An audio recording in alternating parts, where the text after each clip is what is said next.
Romoyuki Veras Gonçalves, ainda jovem, era vendedor de materiais de limpeza. Tornou-se muito próximo da família de Dona Vera, que era sua madrinha. Posteriormente, se tornou um membro da família quando passou a namorar com a filha mais velha, braço direito da Dona Vera.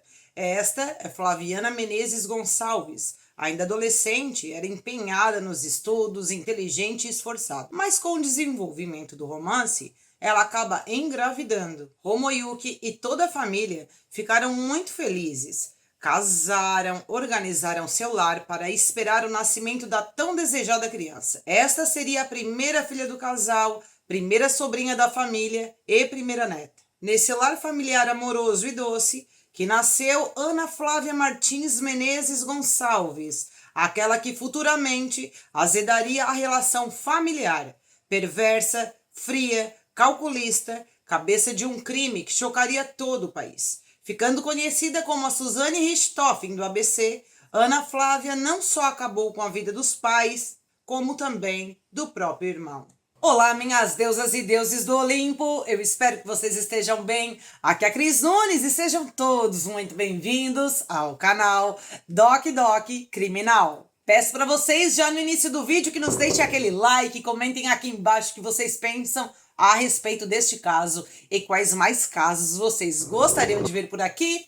E se caso tu não é inscrito, te convido a se inscrever nesse canal, entre para essa comunidade maravilhosa, porque aqui nós temos os melhores inscritos e os melhores comentários. Ative o sininho de notificação e fique por dentro de tudo que rola por aqui. O caso de hoje, ele é uma indicação de uma deusa do Olimpo aqui do canal, a Vivi Destro, e é graças a ela que nós teremos este caso de hoje. Afinal, houve um novo julgamento da Ana Flávia, aquela conhecida por ter feito algo pior ainda que a Suzane Richthofen.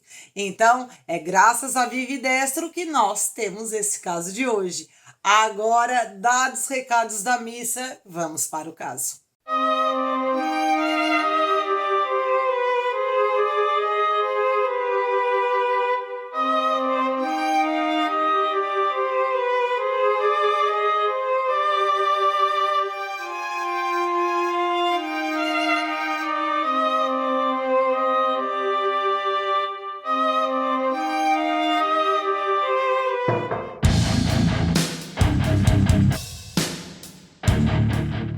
No início da formação familiar, esse casal morava numa casa alugada.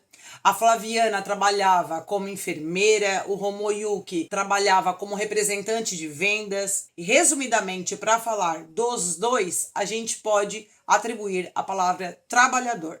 O Romoyuki trabalhava muito e a Flaviana também se empenhava muito no seu trabalho. Tudo isso porque o casal, eles tinham planos para o futuro, ter uma estabilidade financeira e criar muito bem os filhos. Mas quando a Ana Flávia ainda era pequena, ela pede para que os pais deem a ela um irmão. Ela queria muito um irmãozinho.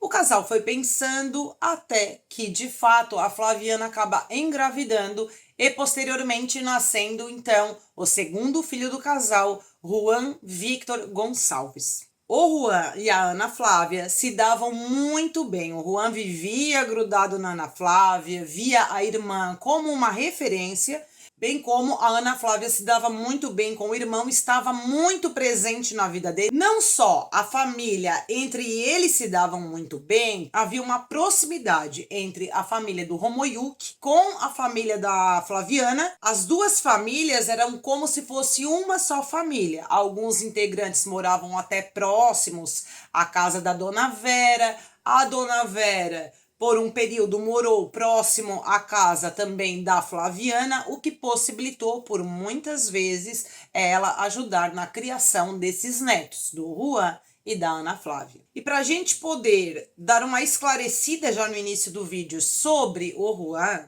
ele era um menino muito prestativo. A Dona Vera, por um período, trabalhava na praia vendendo picolé, chup-chup, água mineral, e ele fazia questão de ir com a avó, empurrava o carrinho, bem como ajudava também nas vendas. Ele era bastante afetivo, amava a comida da avó, mas tinha um prato dele preferido, que era arroz com ovo. Ele dizia que ninguém fazia melhor do que a avó dele.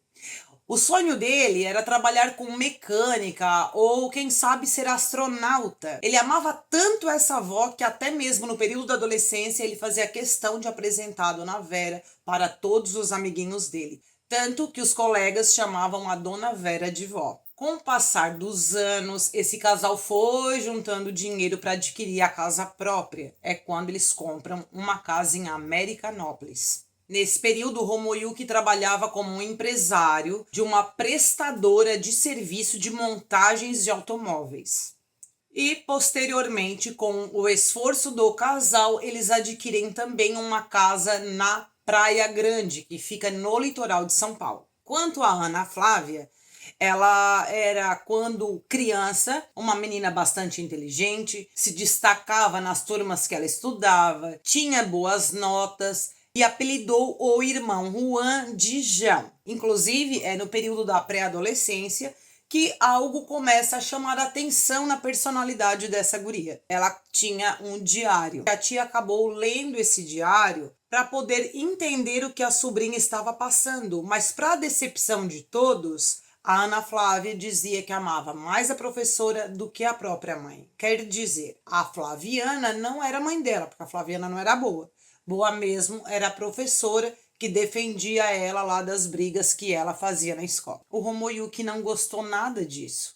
Ele disse para a irmã: olha, não se mete mais na criação da Ana Flávia, que aqui em casa quem manda sou eu. A relação da família continuou boa como sempre foi. Porém, o Homoyuki, ele evitava contar aos familiares as coisas que a filha fazia. Em torno dos 14 anos, ela começa a ter briga na escola, confusão, os pais são chamados na escola, eles conversavam com a Ana Flávia, até que, aos 15 anos de idade, a Ana Flávia comunica aos pais que ela gostava de meninas. Ela era homoafetiva. Os pais entenderam, não criticaram, não brigaram, aceitaram muito bem todas as informações. É nessa mesma idade que ocorre o seguinte evento. O Homoyuki, ele tira férias e decide passar esse período na casa da avó dele, que morava no Piauí. A Ana Flávia aproveita que o pai não estava e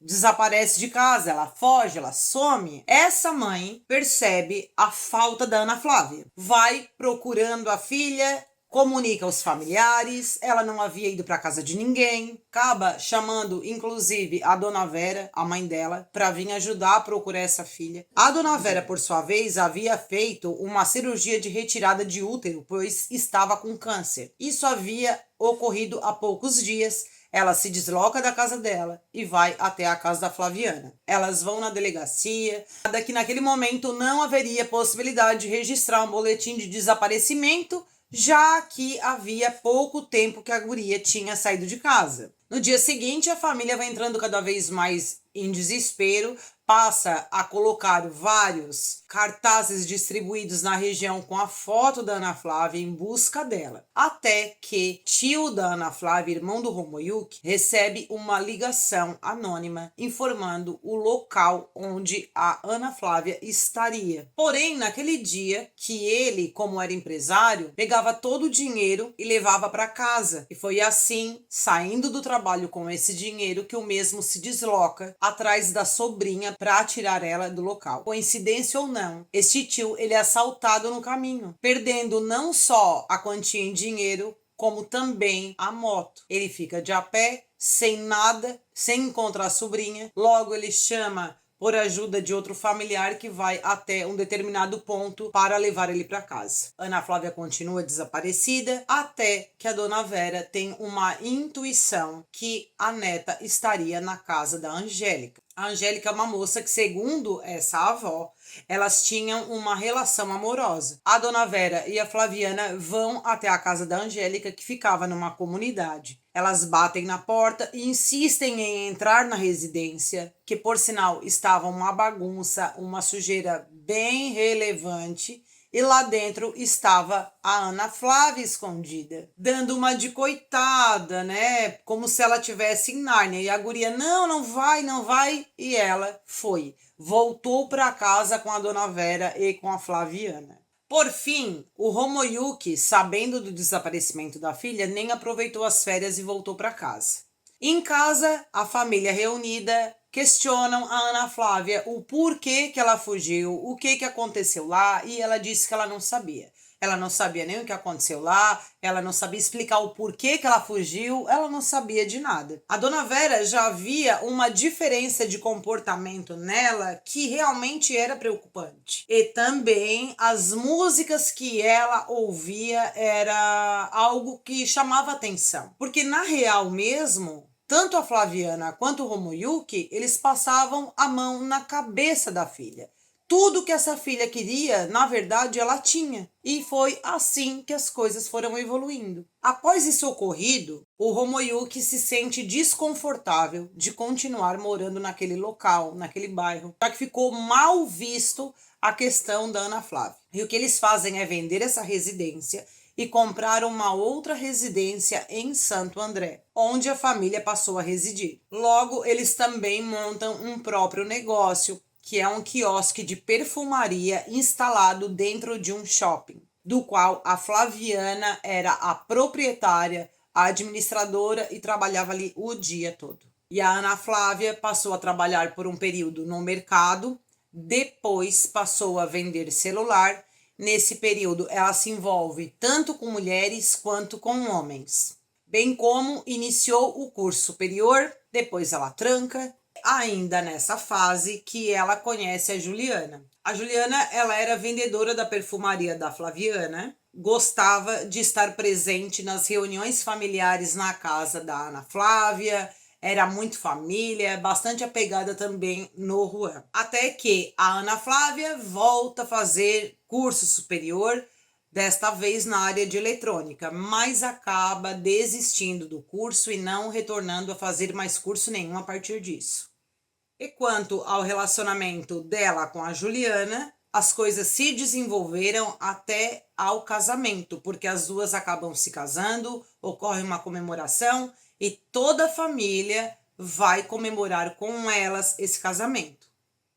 Além disso, as duas adquirem um apartamento financiado. Enquanto tudo isso ocorria, Flaviana e Homoyuki vão continuando trabalhando cada vez mais até que conseguem abrir o segundo quiosque de perfumarias dentro de um outro shopping na região de Santo André. Só que este quiosque, quem vai trabalhar nele é a própria Ana Flávia. Até aí, o casal já tinha 2 quiosques de perfumaria em shoppings diferentes, onde um ficava a Flaviana e o outro ficava na Flávia. E as coisas estavam indo muito bem até que na metade do ano de 2018, o Homoyuki e a Flaviana, eles decidem ir viajar para a Argentina. Para isso, a Ana Flávia precisava ficar na casa deles para então cuidar do irmão Juan, que, por sua vez, também namorava uma menina chamada Bia, que frequentava a casa da família Gonçalves. São nessas circunstâncias que a Ana Flávia conhece a Karina Ramos, o que fez com que o relacionamento dela com a Juliana tivesse um fim. A Juliana fique no apartamento e a Ana Flávia na casa dos pais. A Karina, ela morava num apartamento em Itaquera. Ela era uma vendedora, tinha um comportamento autoritário. Mãe de 3 meninas, dizia ela que a mais nova era adotada e as outras 2 foram geradas por inseminação artificial, o que não é verdade, pois as meninas eram fruto da relação que ela teve com outro homem. Enquanto o casal Homoyuki e Flaviana estavam viajando na Argentina, ocorria com a mãe da Dona Vera, no caso bisavó da Ana Flávia, um grave problema de saúde. Essa senhora estava internada na UTI.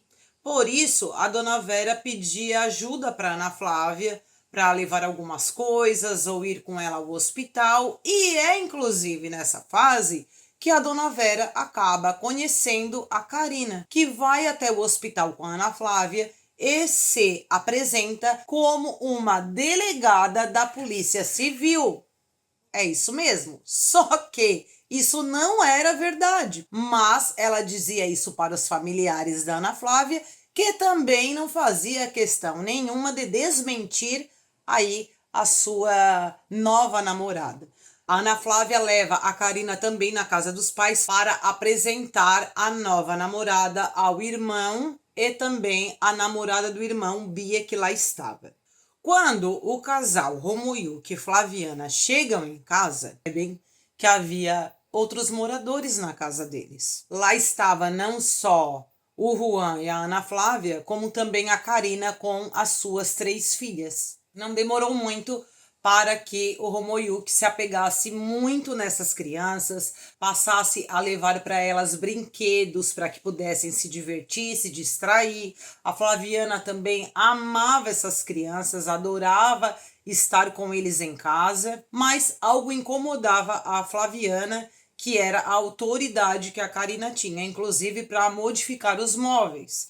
Ela tinha essa mania de se sentir completamente em casa. Bom, além disso, as duas tinham brigas frequentes devido a ciúmes. E uma dessas vezes que as duas acabam brigando e se separando, a Karina aluga uma casa próximo à casa da família Gonçalves. Mas a Ana Flávia acaba voltando com a Karina e indo morar com ela nessa residência, bem como continuou trabalhando no quiosque. E lá ela informava todas as coisas para essa esposa, inclusive o fechamento de caixa, quanto que sobrava, quanto que gastava, tudo isso era passado para a Karina. Até que um dia a Ana Flávia pede para o pai dela uma ajuda porque ela queria trabalhar como Uber. Sendo assim, o Romoyuki presenteia a filha com um carro Fiat Palio. Este carro estava no nome da Ana Flávia, tudo direitinho. Em determinado momento, a Flaviana percebe desfalque no caixa. Esse caixa do quiosque da Ana Flávia faltava dinheiro. No outro mês faltava dinheiro. No outro mês faltava dinheiro. O que estava acontecendo? A Ana Flávia pegava o dinheiro para ela. E a Flaviana, já irritada com aquilo, passou a pagar somente o valor que faltava do salário. Ou seja, o salário da Ana Flávia estava vindo descontado o que ela já pegava. Entenderam? Como vale para não ficar tão feio, para não dizer que ela roubava a mãe. Mas foi a pior coisa que a Flaviana fez. Misericórdia, para que a Flaviana foi fazer isso? Porque a partir daí que esta filha passa a odiar ainda mais essa mãe, e não só ela, como também a dona Karina. Juntou a fome com a vontade de comer. As duas trocavam mensagens, porque a tua mãe é ruim, o meu irmão, aquele que eu tanto pedia para minha mãe e para meu pai ter, é o pior de todos, é uma imundícia. Ela não suportava mais o Juan, ela não suportava mais a mãe, ela não suportava mais o pai. Tinha esse ódio todo, mas continuavam a frequentar a família dos Gonçalves. E o que a Karina faz é ameaçar o Juan. Eu vou te matar. E o menino continuava tocando a sua vida sem falar nada para nenhum familiar. Até que ela dá um intimato nele. Ou tu termina com a tua namoradinha aí, ou eu vou dar um fim na tua avó Vera. E aí ela pegou na emoção do guri, que por sua vez vai até a namorada Bia, da qual ele namorava já há 2 anos e meio, e rompe o namoro assim, do nada. A guria nem entendeu o que estava acontecendo. Mas resumidamente, ele prefere se afastar da namorada, temendo que algo acontecesse com a avó. E bem provável que a forma como a Karina falava essas coisas para ele era de um tom muito ameaçador, até porque ele realmente acreditou nisso. Até que Romoyuki, ele recebe 85 mil reais de uma herança, mas o casal usa esse dinheiro para comprar um Jeep Compass. Mas as duas têm uma outra crise nesse relacionamento. Em novembro de 2019, elas acabam separando. A Ana Flávia vai para casa novamente dos pais e lá ela aparece sem carro. Ela diz: pai, vai lá na Karina, pega o meu carro, vai lá buscar meu carro. E o Romoyuki, por sua vez, vai até a casa da Karina para pegar o carro que ele havia presenteado à filha. Mas chegando no local, a dona Karina aparece com o documento do carro. Tu queres pegar o carro de quem? O carro não é mais da tua filha, o carro é meu. E ela apresenta o documento. E realmente, o documento do carro estava no nome da Karina e não da Ana Flávia. Ou seja, o presente que ela ganhou do pai, ela presenteou a esposa. E lá ficou o carro. Volta o Romoyuki com a Ana Flávia. Mas ele diz o seguinte: olha, a partir de agora, tu escolhe ou a nossa família ou a tua esposa. Ou tu fica com ela ou tu fica com a gente. Porque ela aqui em casa, nem pintada de ouro, nem pintada de verde, a gente não quer mais ver essa guria aqui. As duas reatam esse relacionamento. E a partir dessa data, que a Karina não participa de nenhuma comemoração mais na família, isolada deles até então. Reatado o relacionamento, as duas começam a planejar algo contra essa família. Na cabeça delas assim: se a família Gonçalves não existe mais, tomar o chá do sumiço, a gente fica com tudo aquilo que eles têm. Aquele Opala, colecionador, o carro da mãe, os 2 quiosques, a casa em Santo André, a casa na praia. A gente vai poder viver bem, estar bem. E no dia 24 de dezembro, véspera do Natal, enquanto a maioria das pessoas estão ali concentradas com as suas famílias, elas passaram pesquisando sobre seguro de vida do Romoyuki. Se caso a pessoa, viesse a falecer através de um homicídio, tem direito de herança? Tem direito de receber esse seguro, a herdeira? Tenha, que bom, então, assim mesmo que a gente quer. As pesquisas se estenderam até a questão do piso vinílico. Isso porque a casa dos Gonçalves, na parte de cima, era revestido de carpete. E a Karina não gostava daquele carpete. Ela queria piso vinílico. Por isso, ela passa a entrar em contato com a vendedora para fazer orçamento, já e tudo. Olha como ela é adiantada, uma mulher organizada, é tudo na vida, não é mesmo?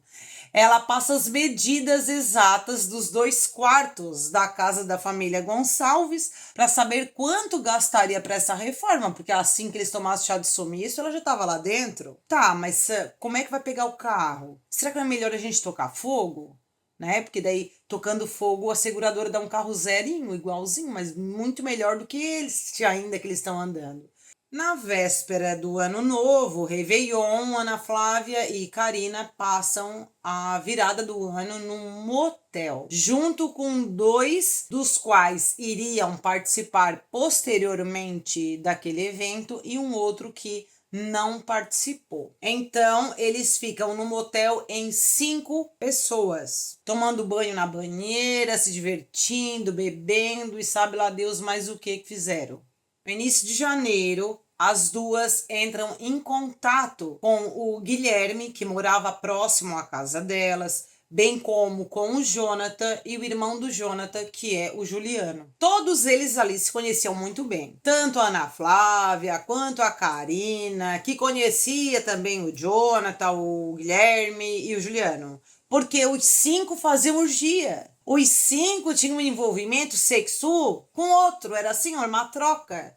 Além disso, eles iam para casa de swing juntos, fazer festa, fazer várias coisas. Então, posteriormente, dizer que não conhecia eles é furada, porque eles tinham toda essa bagagem histórica em suas costas.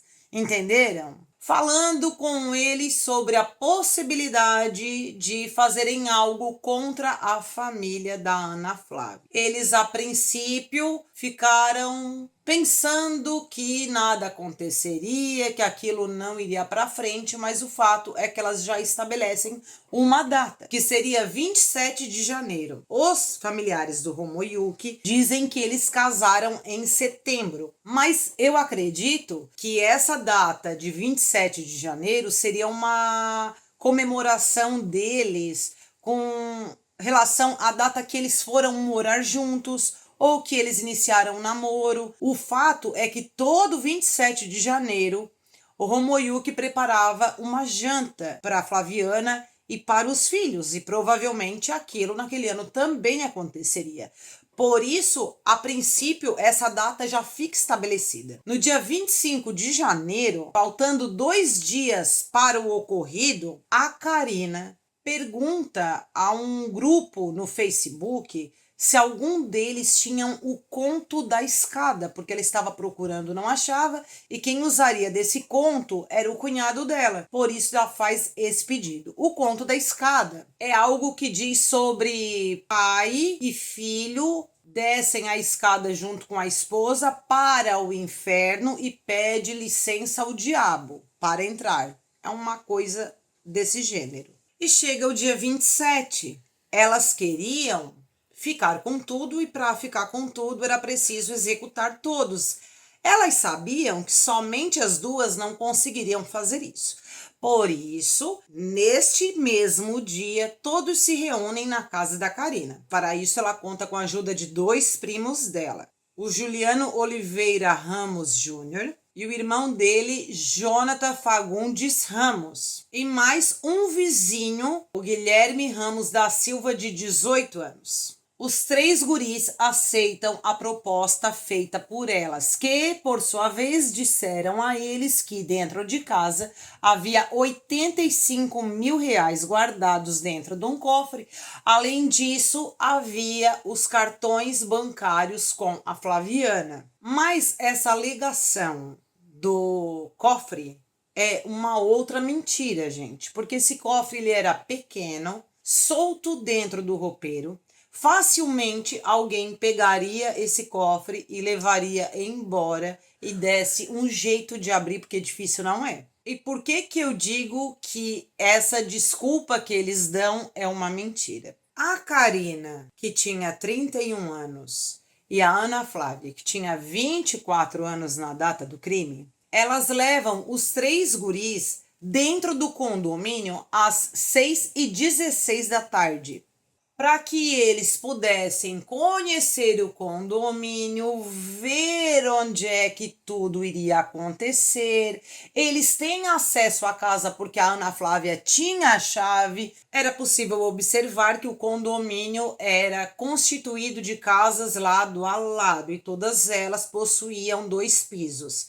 Na casa dos pais da Ana Flávia, a casa era dividida da seguinte forma: embaixo havia uma sala, uma cozinha, uma escada de acesso para a parte superior, onde tinha 2 quartos e um banheiro. Lembrando que no momento que eles entram na casa e no condomínio, não tinha ninguém em casa. Eles tiveram a oportunidade de levar o que eles quisessem, inclusive o cofre. Pois depois, às 6h21, a câmera do condomínio mostra eles saindo do condomínio. Obviamente, todos abaixados, mostrando na imagem somente a Ana Flávia. É nessa saída dela do condomínio que ela passa a mandar mensagens para o irmão. Vocês vão demorar? Onde é que vocês estão? Vem para casa, anda rápido. E o menino dizia, já tô indo, já estamos chegando. Ah, mas que demora, eu tô ansiosa para jogar videogame. Vem, rápido, rápido, rápido. Ela tava com pressa, né? É óbvio, ela tava muito ansiosa. Até que às 7h56 da noite chega no condomínio o Juan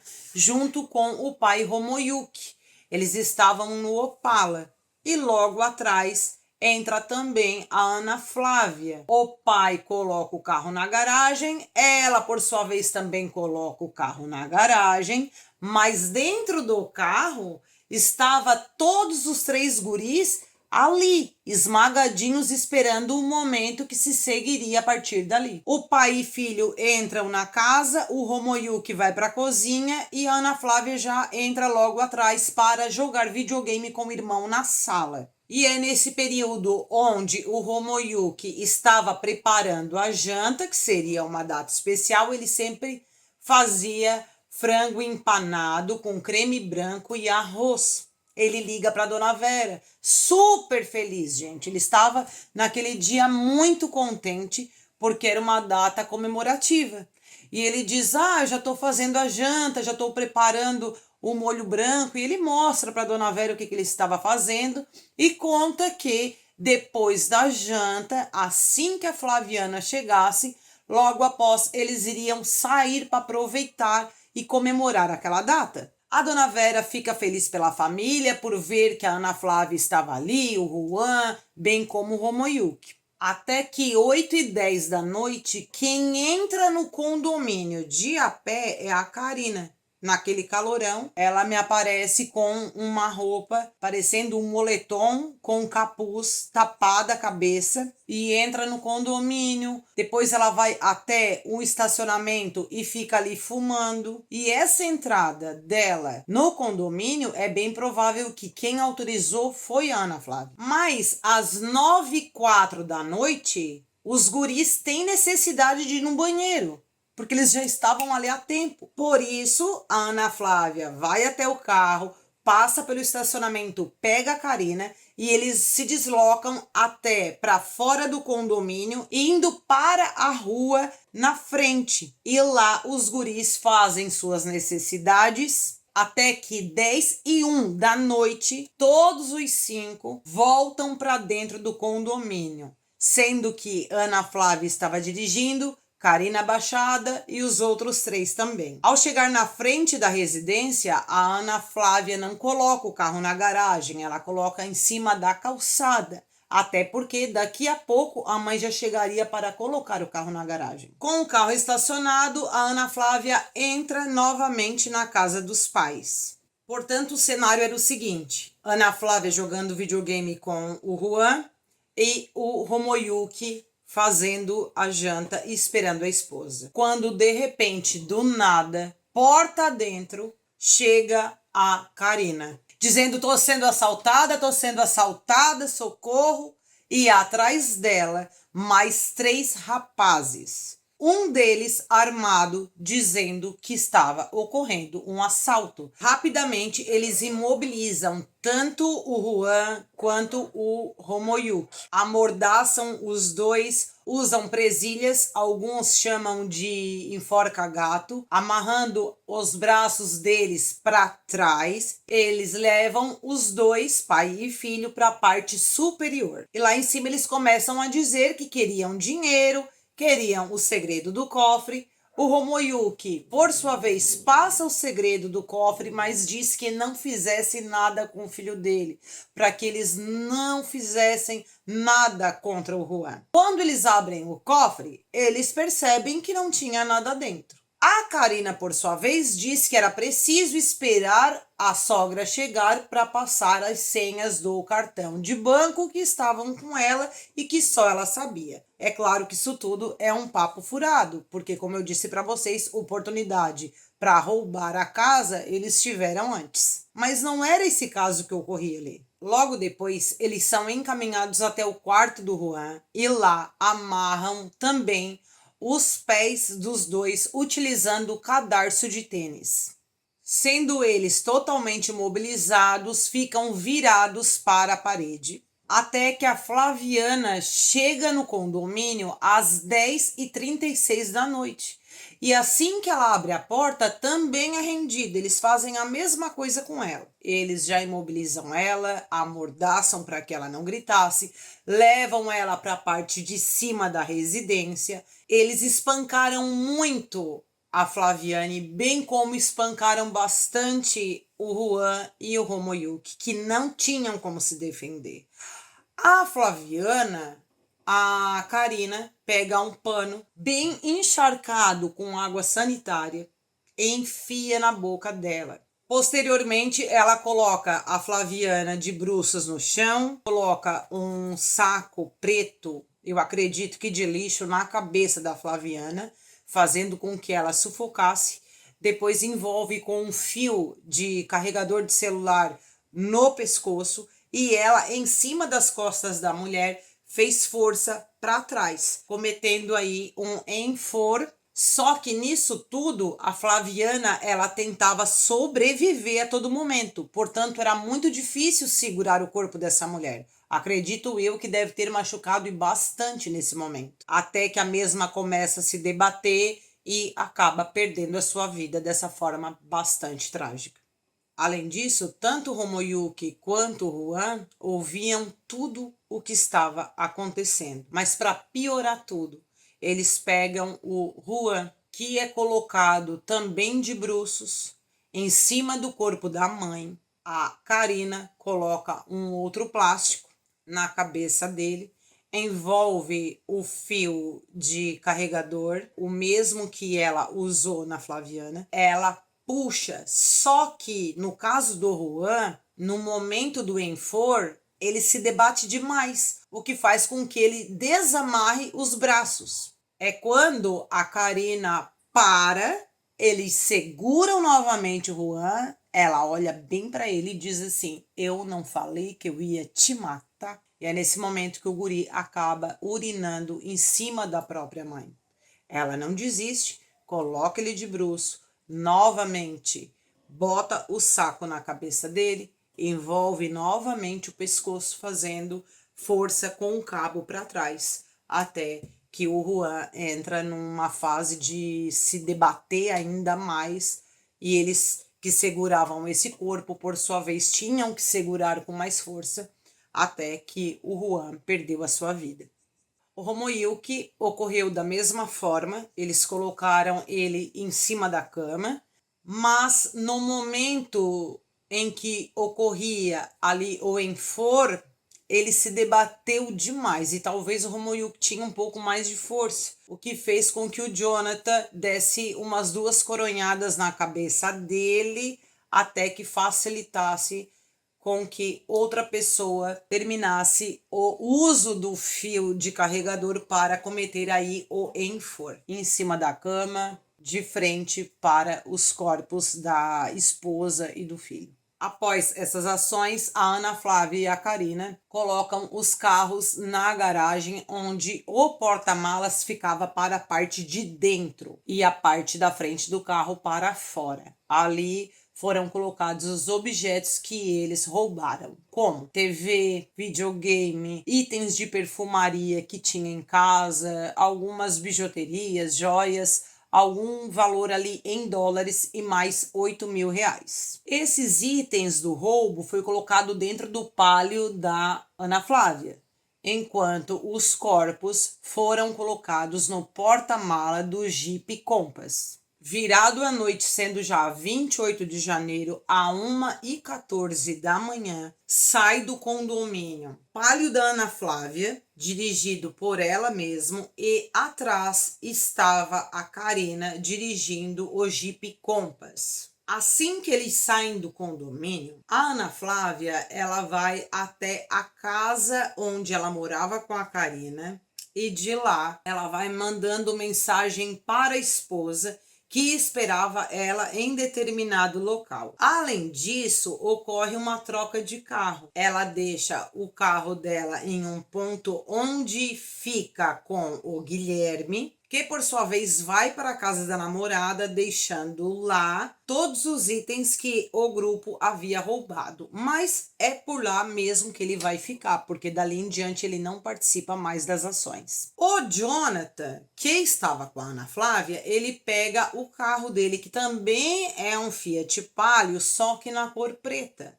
Dali em diante sai a Ana Flávia junto com o Jonathan, se direcionando ao encontro com a Karina. Mas eles param no posto de combustível, compram um galão de gasolina que é carregado pela Ana Flávia dentro do carro. Que às 2h01 da manhã, uma câmera de segurança capta a imagem quando passa o Jonathan com a Ana Flávia nesse carro palio preto e atrás passa o Jeep Compass.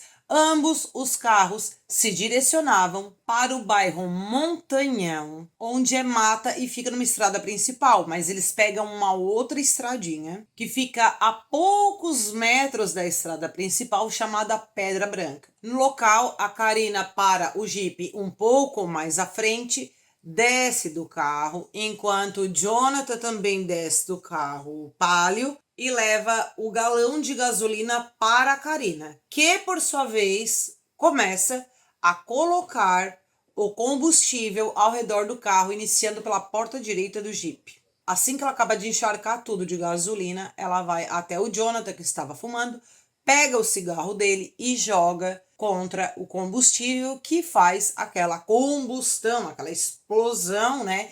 é onde ocorre a queima de parte da barba, do bigode, da sobrancelha do Jonathan, que estava muito próximo. A Karina entra no carro do Jonathan e vai dirigindo, o Jonathan na frente e a Ana Flávia atrás. E foi assim que eles saem do local, se direcionando para a casa da Karina. Mas às 3 horas da manhã, os populares acionam a polícia, alegando que encontraram um carro que estava incendiado. É quando a equipe policial se direciona até o bairro Montanhão, que fica em São Bernardo do Campo, cidade vizinha de Santo André e do ABC Paulista, encontrando no porta-malas do carro 3 corpos carbonizados. Jamais, sob hipótese alguma, era possível dizer de quem eram aqueles corpos. Rapidamente, os corpos foram enviados ao ML, mas a princípio os policiais acreditavam que aquilo era um resultado de um crime organizado. O delegado, por sua vez, busca informações através da placa do carro, onde informava que o proprietário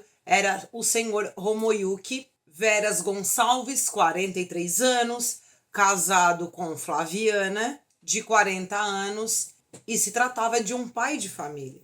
Além disso, eles conseguem também o endereço da residência do proprietário do carro. Por isso, uma equipe vai até o condomínio onde morava a família Gonçalves. No local, eles chamaram, apertaram a campainha e, obviamente, não foram atendidos. Diante disso, eles entram em contato com alguns familiares, sendo um deles a própria Ana Flávia, que pedem para que ela se desloque até a residência dos pais. Enquanto isso, a equipe policial vai se informando com a segurança do condomínio, onde são informados que na noite anterior, tanto a filha quanto a nora estavam na residência dos Gonçalves. No mesmo momento, chega no Fiat Palio a Karina e a Ana Flávia. A Karina se apresentava exaltada. O que aconteceu? O que aconteceu? O que aconteceu aqui? Aconteceu alguma coisa? Enquanto a Ana Flávia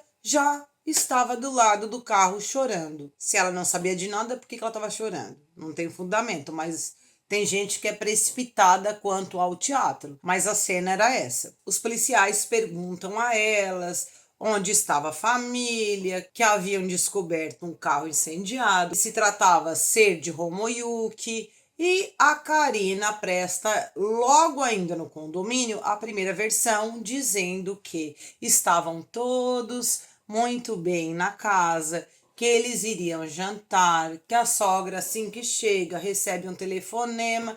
Nesse telefonema ela fica vermelha, sobe as escadas indo à parte superior da residência, revira muito as gavetas, desce com um valor em dinheiro, conta na frente de todo mundo e diz: eu tenho aqui 8.000 reais. E que, ao que tudo indicava, segundo a Karina, ela entrou no carro junto com o filho e com o esposo para pagar uma dívida de um agiota. E foi assim que elas foram encaminhadas até a delegacia para prestar novos esclarecimentos e todos os trâmites que precisa ocorrer nessas situações. Os demais familiares foram informados sobre a possível morte, então, da família. Afinal, era preciso reconhecer o corpo, ter certeza de quem estava naquele carro. E foi assim que informaram a dona Vera, porém de uma maneira diferente. Falaram que a Flaviana havia tido um problema com o carro dela, que ela foi assaltada e que precisava que a dona Vera fosse até Santo André. Só que nesse período a dona Vera morava em Minas Gerais. Rapidamente ela se desloca até São Paulo. Enquanto isso, a Karina e a Ana Flávia são direcionadas ao departamento de homicídios. Quem apurou o inquérito das duas foi o Dr. Ronald Kenny. Mas assim que ele chega no departamento para fazer isso, ele percebe que a Karina estava sentada e a Ana Flávia encostada nela, tirando um cochilo, caindo de sono, não aguentava mais, estava cansada. E a mesma recebia o carinho de sua esposa Karina. Como até então a Ana Flávia havia perdido sua família, o delegado pensou ser mais coerente chamar a Karina para prestar o depoimento, que por sua vez, a primeiro momento, foi bastante ríspida. Karina já muda um pouco da versão. Diz ela que estava ela trancada dentro de casa porque a Ana Flávia saiu para a casa dos pais e trancou ela. Até que a Ana Flávia liga: amor, vem pra cá, vem pra casa dos meus pais. Mas daí a Karina não queria ir, porque o sogro não queria muito que ela fosse lá, ele era meio grosso. Então ela disse que não, amor, eu não vou agora, não, hoje não. Mas como a Ana Flávia insistiu, ela acaba indo. A Ana Flávia vai até a casa, abre a porta e ela vai com a Ana Flávia até a casa do sogro. Mas, chegando lá, ele estava até muito querido. Ela perguntou se ele queria ajuda para janta, ele não respondeu nada, estava tudo bem. Mas assim que a sogra chega, o Romoyuki recebe uma ligação que não agradou nada a Flaviana, e daí vem toda aquela história do agiota que vocês já sabem. Logo depois, as duas são liberadas e a Karina já entra em contato com um advogado de sua confiança.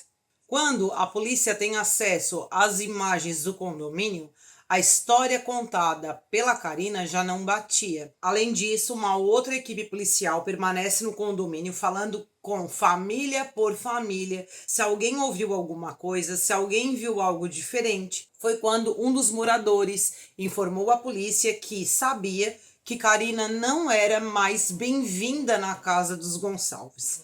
Além disso, teve uma testemunha ocular super importante nesse caso, que era um guri novo, um adolescente, que era amigo do Juan. Este, por sua vez, como trabalhava até tarde, ele foi tomar banho e assim que saiu do banho, ele olhou pela janela, da qual dava vista direta para a parte da frente da casa, e ele percebeu uma movimentação dos carros. Ele consegue enxergar um guri alto e magro, bem encostadinho da parede. E aquilo chamou atenção porque ele não conhecia aquele indivíduo e nem nunca havia o visto por ali. Ao ser questionado ainda pelo policial se este indivíduo se tratava do próprio Romoyuki ou até mesmo do Juan, ele alegou com toda certeza que não era nenhum dos dois moradores, mas sim alguém que provavelmente estava acompanhado da Ana Flávia e da Karina, que no momento faziam as manobras dos carros. A dona Vera, quando chega em São Paulo, juntamente com os familiares, ela é informada sobre a possibilidade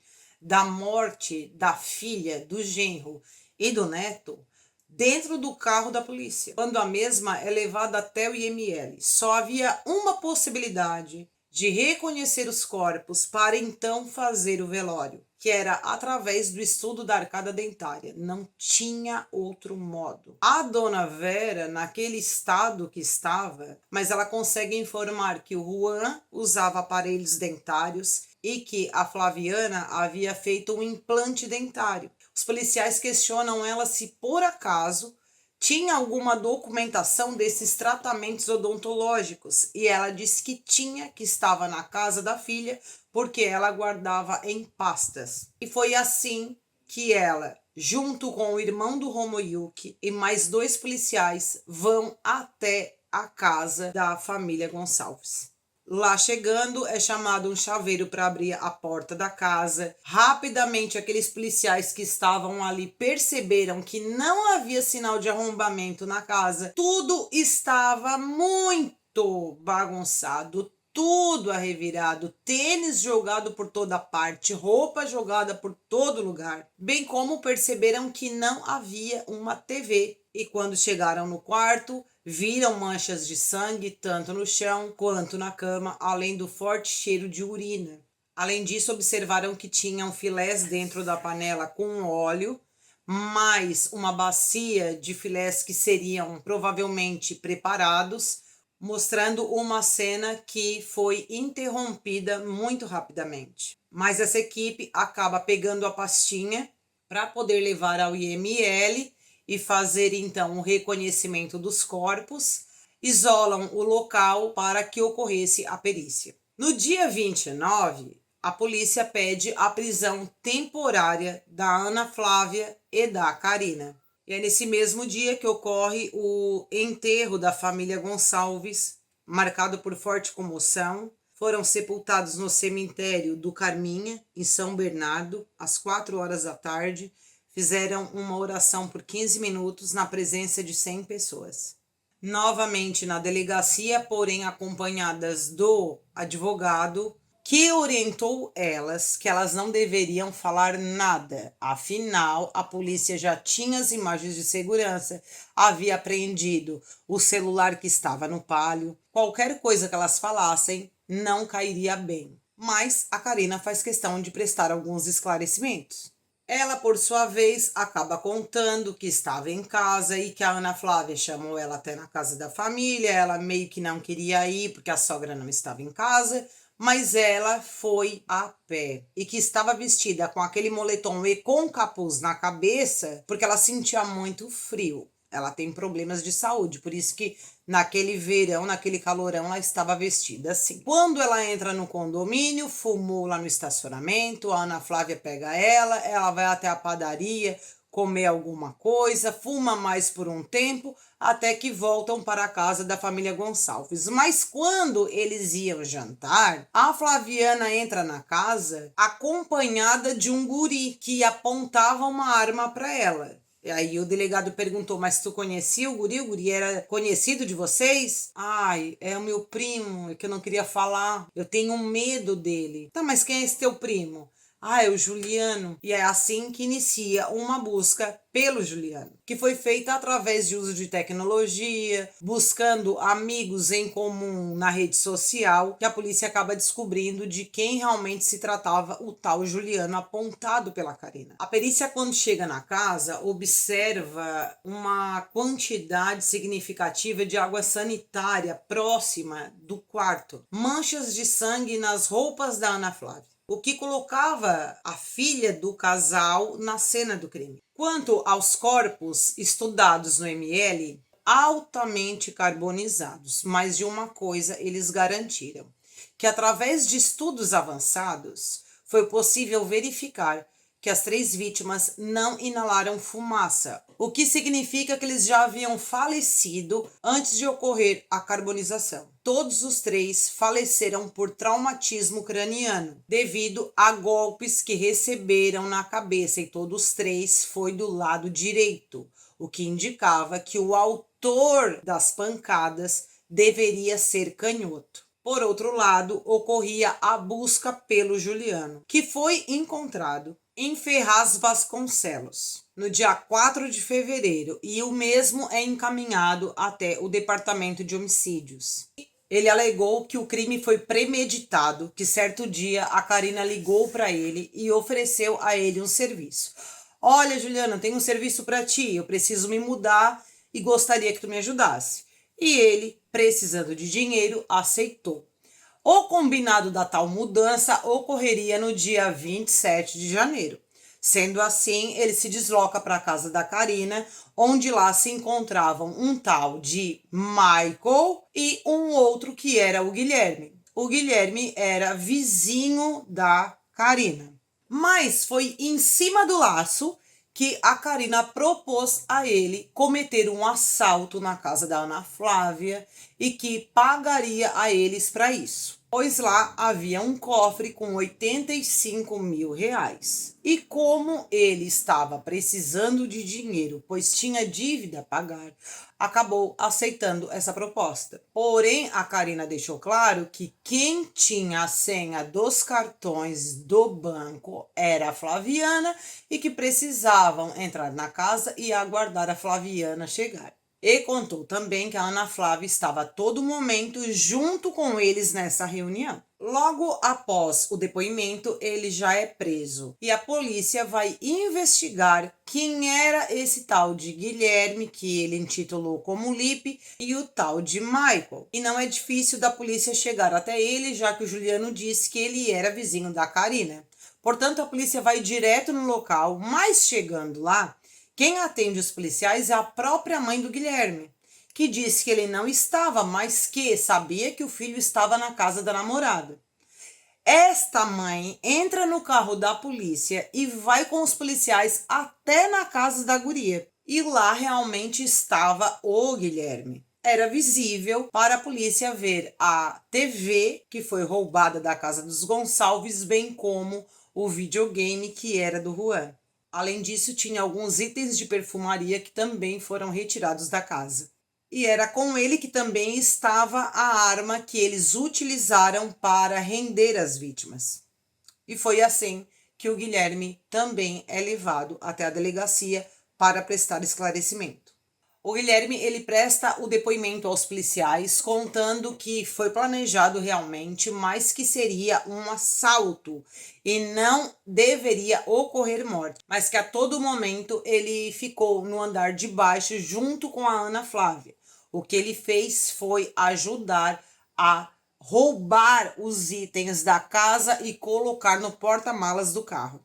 Mas quanto às mortes, ele disse que não participou de nenhuma delas, já que ele não subiu em hipótese alguma. Confirmou aos policiais que o outro que participou com ele e Juliano, Ana Flávia e Karina era o Maicon.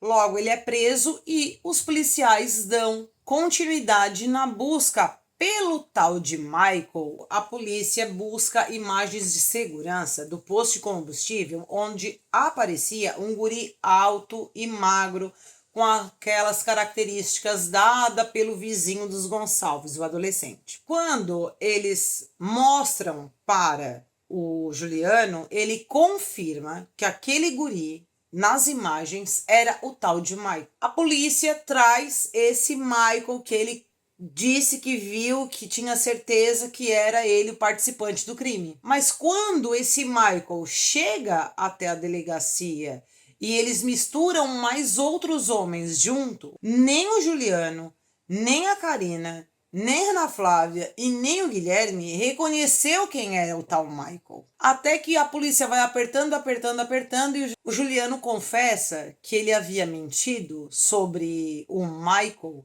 para não incriminar o próprio irmão, porque na verdade quem era o quinto participante era o Jonathan, irmão dele. Foi assim que a polícia dá continuidade pela busca do Jonathan, que era conhecido como Joe. Através das redes sociais, em amigos em comum, foi fácil saber quem era, mais difícil era saber onde ele estava. Corre uma ligação anônima informando um endereço onde estava Jonathan junto com uma senhora na casa e mais uma adolescente, que eu acredito que era uma namorada do Jonathan. E ao chegar na casa, o Jonathan, ele não estava, mas havia na casa sim algumas bijuterias, joias que pertenciam à família Gonçalves, bem como dólares e dinheiro. Como ele não estava no local, a polícia volta à estaca zero, apenas recolhendo aquilo que ele havia roubado. A adolescente alegou que ele havia passado por lá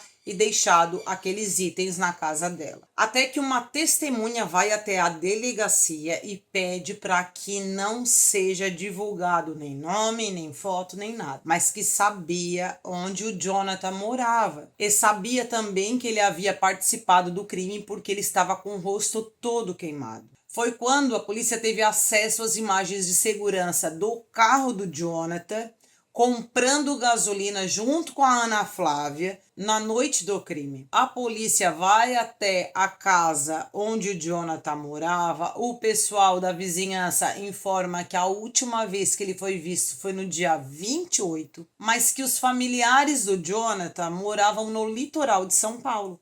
E é para lá que a polícia vai. Mas chegando lá, o Jonathan, ele não estava. O delegado fala diretamente com o pai dele, que diz o seguinte: olha, o Jonathan, ele quer se entregar. Ele tá com medo porque o crime pegou uma força nacional, mas ele quer se entregar, ele quer falar a verdade. E o delegado diz: olha, para a segurança dele é melhor que ele se entregue. E foi dito e feito, pois no dia 10 de fevereiro o Jonathan se entrega na delegacia. Lá ele é muito objetivo na declaração que ele faz ao delegado. ele disse que sim, todos os 5 tinham contatos e eles eram próximos. E que certa vez as duas comentaram sobre fazer um assalto, cometer algo contra essa família, mas que ele não deu tanta importância, já que elas não eram desse mundo criminoso e que ele também não era desse mundo. Afinal, ele tinha serviço, ele trabalhava. Mas no dia 27, a Karina chamou ele na casa dela e ele, por sua vez, foi até lá. Chegando lá, ela conta que havia um dinheiro na casa da Ana Flávia, que havia 85 mil reais e que ela pagaria 5 mil a mais para ele tocar fogo no carro, porque elas queriam receber esse dinheiro do seguro do carro. Mas não foi comentado e nem combinado que ocorresse mortes dessa família. Depois disso, o Juliano foi preso e a Karina e a Ana Flávia fizeram questão de prestar um novo depoimento, mudando pela terceira vez as suas versões. A Ana Flávia, ela diz que estava passando por uma situação muito difícil, porque os pais não estavam pagando o valor correto do salário dela, já estava faltando iogurte para as filhas da Karina. Imagina ficar sem iogurte, não pode, né? Então, elas estavam numa situação financeira difícil, por isso tentaram fazer um assalto na casa dos pais para que melhorasse a vida delas, para que elas pudessem pagar as contas. Afinal, ela demorou para ter o que ela tinha, mas que jamais, em momento algum, poderia ocorrer alguma morte. A Karina fala quase a mesma coisa, que combinou com eles de fazerem isso, mas que jamais pudesse ocorrer nenhum tapa contra as vítimas. Que as coisas saíram do controle porque não havia dinheiro em casa. Quando a Ana Flávia disse que teria, afinal a Ana Flávia imaginou, segundo ela, que como havia passado o fim de ano há pouco tempo, os pais deveriam ter dinheiro guardado, já que sempre assim faziam. Mas que a ideia surgiu, segundo a Karina, porque ela estava com uma vida muito boa. E daí o primo ficava perguntando assim para ela: Ô, tais bem de vida, hein? Tá bem, né? Como é que tá lá na família da Ana Flávia? Eles têm muito dinheiro? E assim foi indo, vamos assaltar eles, vamos lá roubar, que quando surgiu o problema financeiro entre elas, resolveram então cometer o crime de assalto. Alguns dias depois, ocorre um novo depoimento do Jonathan. Ele explica várias coisas, quem segurou quem, como as coisas ocorreram. Porém, depois de tudo, ele volta e diz o seguinte: olha, eu quero falar de uma vez uma coisa que nem eu aguento mais, nem eu me conformo que eu fiz isso. Mas o negócio é o seguinte: o crime ele foi premeditado há bastante tempo, mas o plano era realmente acabar com a vida daquela família. Isso porque a Ana Flávia e a Karina queriam fazer isso, mas sozinha elas não conseguiriam. Por isso nós fomos somente para segurar a vítima e deixar ela amarrada, sem ter como se defender, pois quem queria tirar a vida de cada um deles era a Ana Flávia e a Karina. Pois, segundo a Ana Flávia, só do pai ela receberia um valor de 200 mil reais do seguro de vida.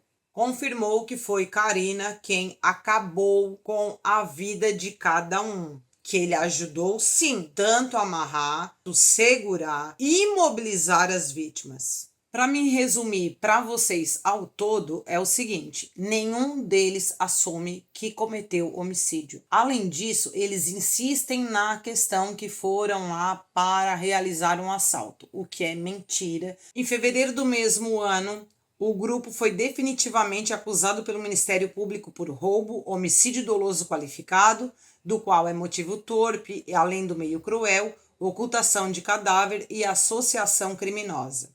A Ana Flávia e a Karina elas foram enviadas ao presídio feminino Tremembé 1. Após a prisão de todos os envolvidos no crime, foi necessário que a família fosse até a casa, limpasse tudo e arrumasse todas as coisas em ordem, onde geralmente a família costumava guardar.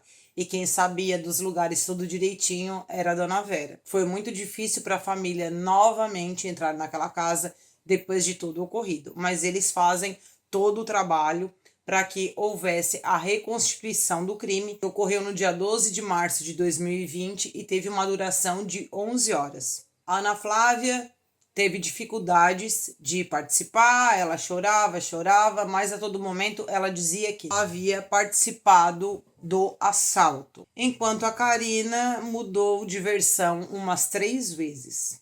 Bom, as mercadorias que se encontravam nos quiosques foram levadas para um depósito. Pelo que eu tive informação, serviram para pagar os funcionários, saída e todas as despesas burocráticas. A casa em Santo André começou a estourar cano, começou a estragar bastante, até porque depois do ocorrido foi gerando, gente, despesa.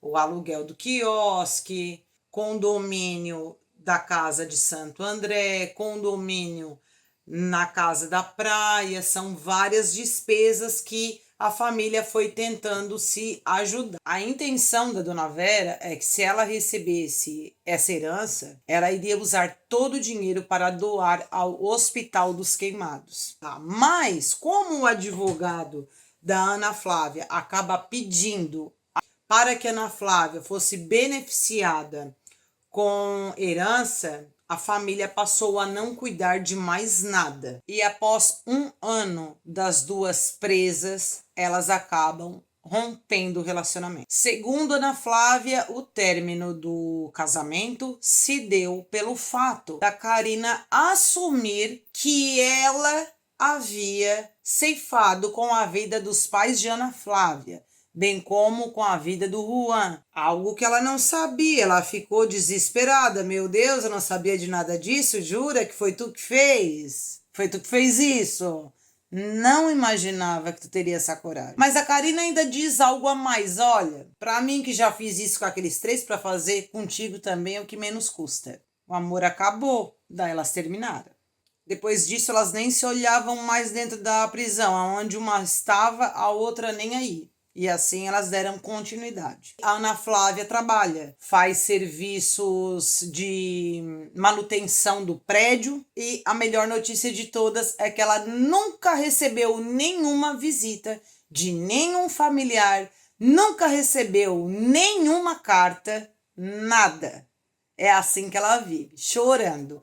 A Karina recebeu, no período que estava com a Ana Flávia, muitas cartas de amor, porque elas se amam muito, vocês sabem como é esses casos. Em uma dessas cartas, a Ana Flávia escreve várias coisas, inclusive assumindo que ela havia planejado toda a morte da família. A Karina guarda essa carta e depois, quando a Karina troca de defensor, ela entrega ao advogado essas tais cartas, acreditando a Karina que entregando essas cartas tiraria ela da cena do crime, o que não ocorreu. A Karina, por sua vez, assumiu que teve sua parcela de culpa e participou do planejamento do roubo da casa, o que não faz sentido nenhum, já que, segundo ela, a própria Ana Flávia havia arquitetado um plano de execução. O júri foi marcado e remarcado 5 vezes, o que causou uma frustração tremenda nesses familiares. Inclusive, o próprio irmão da Flaviana, Flávio Menezes, que morava em Extrema, Minas Gerais, ele estava depressivo, tormentado, acreditando que a morte do sobrinho, da irmã e do cunhado sairia impune. E o que esse homem faz? No dia 16 de janeiro de 2022, que era no domingo, ele leva a esposa dele para trabalhar, volta para casa, amarra uma corda numa árvore nos fundos da casa dele e comete um ato contra a sua própria vida. É assim que a dona Vera acaba perdendo mais um filho de uma maneira muito trágica. Até que a justiça marcou a data do julgamento para o dia 12 de junho de 2023, onde iria a júri popular os 5 acusados do crime. E a dona Vera, para participar do julgamento, ela sai da casa dela, onde ela morava em Minas Gerais, deixando o marido dela, que estava doente, aos cuidados de uma pessoa, e vai para São Paulo. Só que quando ela vai para São Paulo, esse marido dela desaparece. ele some, ele sai de casa. Inclusive, quando ela era entrevistada pela mídia, ela pedia pessoas que, se alguém visse ele, que entrasse em contato com a família, pois o esposo havia desaparecido e ele estava doente. E, para surpresa de todos, ainda pela parte da manhã, os irmãos Juliano e Jonathan contavam com uma equipe de defesa liderada pela doutora Alessandra Girardi. Poucas horas antes de iniciar esse julgamento, eles destituíram a advogada e sua equipe, ou seja, eles não queriam mais que elas fizessem a sua defesa. O motivo da desistência deles nunca foi divulgado. O advogado Fábio Costa foi quem assumiu a defesa dos dois irmãos. Mas a doutora Alessandra Girardi, bem como as demais advogadas que compõem a equipe dela, são profissionais maravilhosas, extremamente competentes. E é bem provável que essa atitude ocorreu para que não fossem julgados junto com os demais acusados. Foi uma estratégia que ocorreu ali. Sendo assim, o julgamento deles ficou marcado para o dia 21 de agosto. Naquele dia 12, foi a julgamento o Guilherme, a Ana Flávia e a Karina, no Fórum de Santo André, no ABC Paulista. Resumidamente, as defesas alegaram que todos ali eram responsáveis somente pelos roubos e não pelo homicídio. A Ana Flávia, em depoimento, aproveitou o momento para pedir perdão para Dona Vera e para os familiares, mas a Dona Vera nem deixou ela falar. Ela levantou e saiu, não quis nem ouvir o que a neta tinha para dizer. O julgamento se estendeu, encerrando no dia 14, ainda na madrugada, quando saiu a sentença. Ana Flávia ela foi condenada pelas mortes do pai e da mãe e não do irmão, o que não tinha fundamento nenhum. Por isso, ela foi condenada a 61 anos, 5 meses e 23 dias de prisão em regime fechado. Nesse julgamento, quem pegou maior pena foi a Karina, da qual sentenciada a uma pena de 74 anos, 7 meses e 10 dias de reclusão em regime fechado. E, por fim, o Guilherme Ramos da Silva foi condenado a 56 anos, 2 meses e 20 dias de reclusão em regime inicial fechado. A condenação da Ana Flávia foi algo que todas as pessoas comentavam. Ninguém entendia como essa guria foi inocentada pela morte do irmão. Aquilo era uma verdadeira injustiça, inclusive a Dona Vera ficou decepcionada e diante de tal situação. Não bastasse tudo isso, horas mais tarde, a Dona Vera ela é informada que encontraram o esposo dela sem vida atrás do terreno onde ela morava, pois o mesmo cometeu um ato contra si. Por fim, ocorreu em agosto o julgamento dos irmãos Juliano e Jonathan. Eles confessaram a participação do roubo, mas disseram que planejado pela própria Ana Flávia. Juliano Oliveira Ramos Júnior foi condenado a 65 anos, 5 meses e 10 dias, e o Jonathan Fagundes Ramos, como colaborou com a investigação, teve a pena reduzida, mas condenado a 56 anos, 2 meses e 20 dias de reclusão, ambos em regime inicial fechado. A condenação da Ana Flávia ela foi anulada, isso por decisão do Tribunal de Justiça, a pedido do Ministério Público, que entendia que ela havia sido responsável pela morte dos 3 membros da família e que a decisão do júri só poderia ter sido equivocada, pois era injusto. Por isso, a mesma foi a julgamento novamente este ano de 2024, do qual ocorreu no dia 27 de agosto no Fórum de Santo André. No interrogatório, ela respondeu somente às perguntas feitas pela defesa. Ela disse que foi enganada pela Karina, confirmou ter participado do assalto, porém não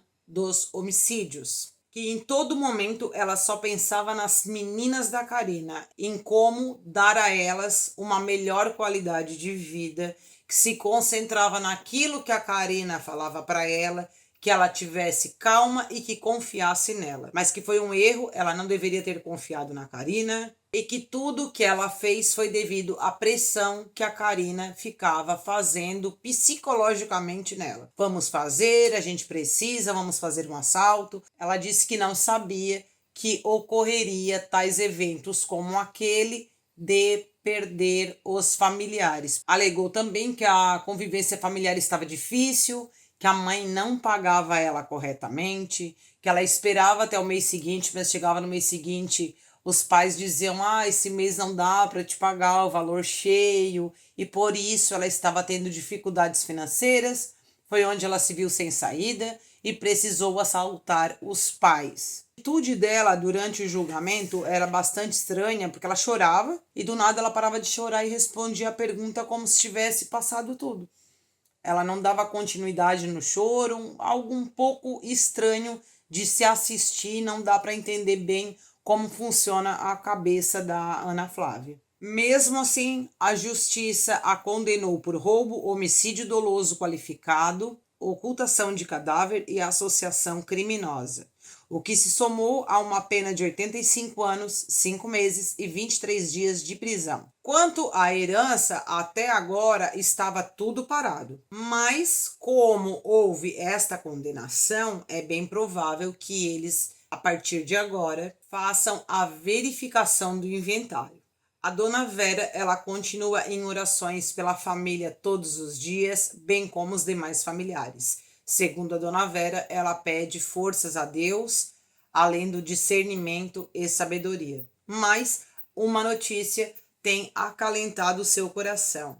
Ela vai ser vovó, já que a filha dela mais nova, Mariana, que cresceu junto com o Juan, pois as idades eram compatíveis, está grávida, o que traz um pouco de conforto a essa família, fazendo com que essa avó tenha vida novamente. E sobre esse lamentável caso, o que fica de mensagem para nós é que, infelizmente, algumas pessoas já nascem ruins por natureza. Ana Flávia faz tais declarações atualmente, mas na verdade ela já apresenta esse comportamento há muitos anos. Talvez ela não saiba nem o que é amar alguém de fato, já que uma pessoa vindo de uma família como essa, nada aprendeu com eles. Afinal, se tivesse aprendido algo, estaria trabalhando junto com a família, mas decidiu seguir o caminho errado. Eu vou ficando por aqui, espero que vocês tenham gostado do vídeo. Um grande beijo e que o universo nos abençoe.